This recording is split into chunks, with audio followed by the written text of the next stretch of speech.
Zoezi ambalo linaendelea kwa sasa ni ile continuous.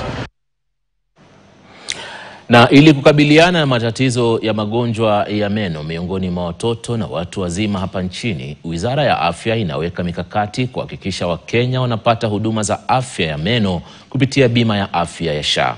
Kwa sasa inadaiwa Wakenya wengi wanataabika kujisimamia kwenye matibabu ya meno kutokana na kukosa kuorodheshwa miongoni mwa magonjwa katika bima ya afya ya SHA.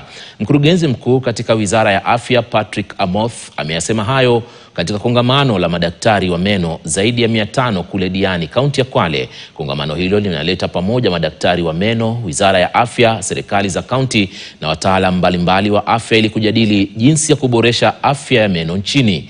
Inadaiwa kuwa Wakenya wengi hawajazingatia umuhimu wa huduma za afya ya meno. Watu wengi sana wamepata kuweza kwa ugonjwa wa meno haujaweza kuzingatiwa.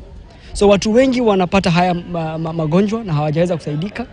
Na takwimu zenyewe ni kama kusema kitu kama 80% hivi hawajaweza kupata huduma za afya za meno.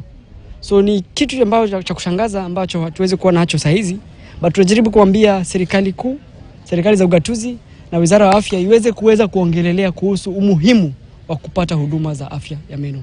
Ile kamati ambayo inaitwa Benefits Package and Tariffs Advisory Panel, na tumekubaliana hapa ndani ya kwamba KDA watafanya chunguzi alafu wapeleke proposal kule kwa Benefits Package Tariffs Advisory Panel, tuone ni nini ingine tunaweza ongeza hapo ndani kuhakikisha kwamba Wakenya wapate afya mzuri ya